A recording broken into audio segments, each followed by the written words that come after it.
Hi friends, welcome to social team பது channel. ஒரு லைக்கை போட்டுட்டு ஃபுல் வீடியோவும் பாருங்கள். நீங்களும் என்ன மாதிரி தானே அப்படி கமெண்ட் பண்ணுங்கள். ஏன் அப்படின்னா, மனசு ஒரு மாதிரி இருந்தால் கோயிலில் போய் உட்காந்துருவீங்களா? நானும் அப்படி தாங்க. இன்றைக்கி ஒரு மாதிரி இருந்தது. சரியா அப்படியே வரும்போது பக்கத்துலேயே நம்ம கும்மணஞ்சாடியில் வந்து ஊத்துக்காட்டு எல்லையம்மன் கோயில் இருக்குது. அது பின்னாடியே வந்து விநாயகர் கோயில் இருக்குது, பிள்ளையார் கோயில். அங்கே வந்து உட்காந்துட்டேன். சுவாமியெல்லாம் நல்லா தரிசனம் பண்ணிவிட்டு வந்து உட்காந்தோடனே பூ விபூதி அப்படியே வேடிக்கை பார்த்துட்டு உட்காந்துட்டு இருந்தேன். போகிற வரவங்களில் துவஸ்தம்பத்து கீழே உட்காந்துட்டேன். சேவிச்சேன்னா அப்படியே உட்காந்துட்டேன். இந்த கோவிலில் என்ன ஒரு பெரிய ப்ளஸ் அப்படின்னு பார்த்தீங்கன்னு வச்சுக்கோங்க ஃப்ரெண்ட்ஸ், எல்லா சன்னதியும் இருக்குது. பிள்ளையார் நடுநாயகமாக உட்காந்துட்டுருப்பார்.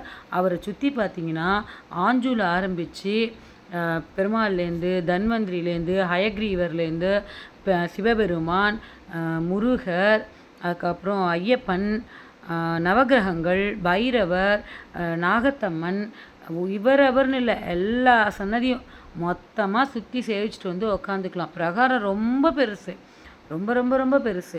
ஒவ்வொரு சன்னதிக்கு நேரையும் பெரிய பெரிய மண்டபம் பாருங்கள். இது என்ட்ரன்ஸ். இது அப்படியே ஃபுல்லத்தையும் வீடியோ எடுத்துகிட்டு உட்காந்துட்டு இருந்தேன். இங்கே நவகிரகம் என்ன விசேஷம் அப்படின்னு பார்த்தீங்கன்னா, நான் வந்து அக்னிலிங்கம்னு சொல்லிட்டு நூம்பல் அகத்தீஸ்வரர் கோயில் போட்டிருப்பேன். அதில் வந்து நவகிரகங்கள் வந்து துணைவியோடு தான் இருப்பாங்க, ஜோடி ஜோடியாக தான் இருப்பாங்க. இங்கேயும் அப்படி தான், கல்யாண நவகிரகம்னே பேர். இந்த கோவிலில் இருக்கக்கூடிய நவகிரகங்கள் எல்லாரும் ஜோடி ஜோடியாக தான் இருக்காங்க. அதை சேவிச்சாலே மனசு சந்தோஷமாக இருக்குது. நம்மளுடைய கிரகதோஷம் எல்லாம் போயிடும் போல இருக்குது. அதை சுற்றிட்டு வந்தாலே. இங்கே வந்து பார்த்திங்கன்னா, இந்த குரு பெயர்ச்சி வரப்போகிறது இல்லையா, அதுக்கு வந்து நோட்டீஸ் வச்சுருக்காங்க. வெளியில் ஒரு ஆதிசேஷனில் படுத்துட்டு இருக்க பெருமாள் சிலை ஒன்று வாசலில் இருந்தது. அப்புறம் அந்த நோட்டீஸ்லாம் அப்படியே பார்த்துட்டே இருந்தேன். இதுக்கு வந்து நம்ம கட்டணம் செலுத்தி அந்த பரிகார சாந்தி செஞ்சுக்கலாம். எவ்வளோ கட்டணம், எந்த டைம்லேருந்து என்ன எதுன்னு சொல்லிட்டு இங்கே போட்டிருக்காங்க. நான் பாருங்கள் போட்டிருக்கேன். வீடியோ ஃபுல்லாக பார்த்தீங்கன்னா உங்களுக்கு தெரியும். இங்கே என்னென்ன வந்து சாந்தி, எந்தெந்த கிரகத்துக்கு என்னென்ன பண்ணலாம் அப்படின்னு சொல்லிட்டு கட்டணம் கட்டி தான் நம்ம இதை பார்த்துக்கணும்னு நினைக்கிறேன்.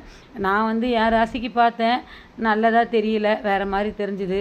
ஓகே. ஆனால் என்ன, வியாழக்கிழமை தட்சிணாமூர்த்திக்கு, குரு பகவானுக்கு வந்து விளக்கு போட சொல்கிறா.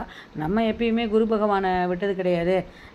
வியாழக்கிழமையானவே நம்ம பாபா இருக்கார், குரு பார்த்துருவார். ஸோ நீங்களும் இந்த மாதிரி இந்த கோயிலுக்கு போனீங்கன்னா இதெல்லாம் பார்த்துட்டு எனக்கு கமெண்ட் பண்ணுங்கள் ஃப்ரெண்ட்ஸ். பாய்.